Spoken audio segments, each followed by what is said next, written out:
చంద్రబాబు నాయుడు గారు, పవన్ కళ్యాణ్ గారు ఆల్రెడీ కలిశారు. నేను 2 సంవత్సరాలుగా చెప్తున్నా, అందరూ కాదన్నా, ఎంతోమంది అది ఎలా కుదురుతుందన్నా కూడా ఖచ్చితంగా ఒక దుర్మార్గుని అంతం చేయాలంటే బ్రహ్మ విష్ణు మహేశ్వరులే కలిశారు, వీళ్ళు కలవాలి అన్నా వీరిద్దరూ ఇప్పుడు కలిశారు. అతి త్వరలో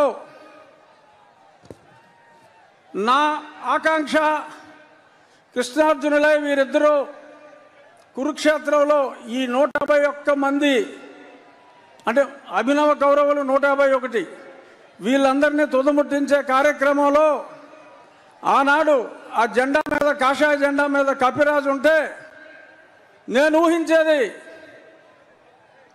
నరేంద్ర మోడీ గారిని, తప్పకుండా పవన్ కళ్యాణ్ గారు అహర్నిశలు మొన్నే చెప్పారు, తిట్లు తిన్నా నేను వదిలేది లేదు అని.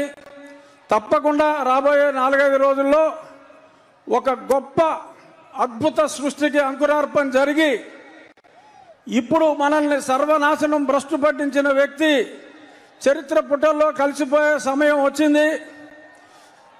నేను రోజు మిమ్మల్ని 1 గంట సేపు వాయించేస్తున్నా రచ్చబండల పేరు చెప్పి, ఆ చెప్పినవన్నీ కాకుండా మనకి అమరావతిని సర్వనాశనం చేసిన ముఖ్యమంత్రి 3 క్యాపిటల్స్ అన్నాడు, ఏది అడ్రస్ లేదు. సరే మొన్న ఫ్లోటింగ్ బ్రిడ్జ్ చేస్తే అది పోయింది, కుప్పానికి నీళ్ళు ఇచ్చాడంటే అది వినోదం సినిమాలో ఊటీటీ బ్యాంక్ లాగా అలా గేటు పెట్టి మళ్ళీ పట్టుపోయారు. అంతా మోసం దగా. రాజధాని లేని ఈ రాష్ట్రానికి ఈ ముఖ్యమంత్రి తీసుకొచ్చిన ఒక ఘనత ఏంటంటే ఆంధ్రప్రదేశ్ని ఒక క్యాపిటల్ చేశాడు. దేనికిరా అంటే డ్రగ్ క్యాపిటల్ ఆఫ్ ఇండియా చేశాడు. ఎక్కడ ట్రక్ దొరికినా అది ఆంధ్రప్రదేశ్ నుంచే బయలుదేరుతుంది. డ్రగ్స్ దొరికితే మరి ఇక్కడ కాకినాడ పోర్టుకు వచ్చి ఎవరో ఆషికి ట్రేడింగ్ అని దానికి ట్రేసెస్ అన్నీ కూడా మనం చూసాం. డ్రగ్ ఆంధ్రప్రదేశ్ని రాజధానిగా చేశారు తప్ప ఈయన చేసిన అభివృద్ధి ఏమాత్రం లేదు. మహిళలు తాలిబొట్లు తెగిపోతున్నాయి పటా పటా పటా పటా. ఆ చెత్త మందు తాగి 60 రూపాయల మందు 200 రూపాయలు ఇచ్చినట్టే ఇచ్చి మీ జేబులు గుల్ల చేస్తున్నాడు. చెప్పుకుంటే శతకోటి. అది ఎలాగో పెద్దలు చంద్రబాబు నాయుడు గారు, పవన్ కళ్యాణ్ గారు ఆ దూషణ భూషణలన్నీ వారికే వదిలేస్తున్నా. నా రిక్వెస్ట్ ఒకటే, భేషజాలని వారిద్దరూ ఎలా అయితే భేషజాలు పక్కన పెట్టి అన్నదమ్ముల్లా కలిసిపోయారో, ఇక్కడున్న తెలుగుదేశం, జనసేన నాయకులు, కార్యకర్తలు అందరూ కూడా చిన్న చిన్న డిఫరెన్సెస్ ఉంటాయి, కానీ మనం సర్దుకుపోవాలి. ఎవరెవరయ్యో లేఖలు రాస్తూ ఉంటారు, ఆ లేఖల్ని పట్టించుకోవద్దు. వారిద్దరూ ఎంత అన్యోన్యంగా ఉన్నారో మనం అందరం కూడా, నేను తొందరలో మీ దగ్గరికి వచ్చేస్తా.